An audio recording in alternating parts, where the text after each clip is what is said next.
এবছর এত সুন্দর দোপাটি গাছ হয়েছে, গাছগুলো দেখতে এত ভালো লাগছে, কিন্তু আমি একটা কারণ বুঝতে পারছি না যে গাছগুলোতে ফুল কেন আসছে না।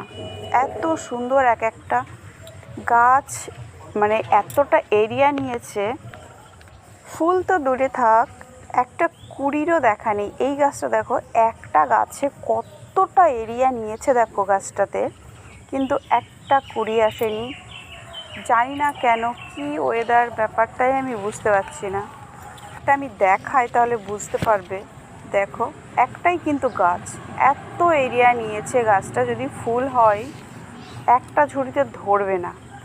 আর এর ফুলগুলো দেখতে এত সুন্দর, একদম লাল কালারের, পুরো গোলাপ ফুল যেরকম বড় বড় সাইজের, ঠিক সেই রকম বড় বড় সাইজের লাল, ডিপ লাল যে কালারটা, সেই কালারটা। জানি না কবে